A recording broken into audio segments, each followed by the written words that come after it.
Lord Baelish, Votre Majesté. croyez-vous que je puisse vous demander un service? Bien entendu, Votre Majesté. La plus jeune fille de Ned Stark, Arya, nous n'arrivons pas à la localiser.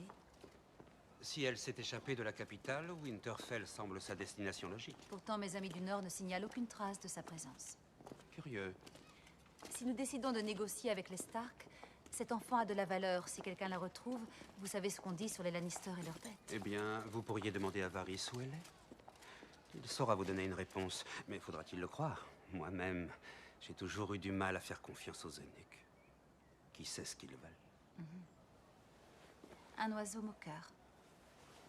Ainsi, vous avez créé votre propre emblème. Oui. Approprié pour un homme qui s'est fait lui-même et qui a tant de chansons à chanter. Content que vous l'aimiez. Certaines personnes ont la chance d'être nées dans la bonne famille. D'autres doivent trouver leur propre voie. Jadis, j'ai entendu une chanson qui parlait d'un garçon aux moyens modestes. Il entra au service d'une famille très haut placée. Il tomba amoureux de la fille aînée. Hélas, elle n'avait Dieu que pour un autre. Lorsque des filles et des garçons vivent dans la même demeure, cela peut créer des situations délicates. On m'a dit que parfois, entre frères et sœurs, il se développe même certaines affections. Et quand ces affections deviennent de notoriété publique, alors là, c'est une situation délicate. À coup sûr. En particulier dans une famille très haut placée. Les familles très haut placées oublient souvent une vérité toute simple. J'ai pu le remarquer. Et quelle est cette vérité?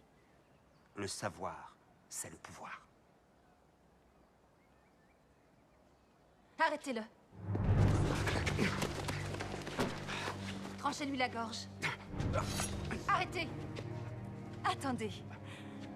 J'ai changé d'avis. Maintenant, relâchez-le. Reculez de 3 pas. Retournez-vous. Fermez les yeux. Le pouvoir, c'est le pouvoir. Voyez si vous pouvez délaisser un moment vos pièces de monnaie et vos butins, afin de retrouver pour moi la jeune Stark. Je vous en serai infiniment reconnaissant.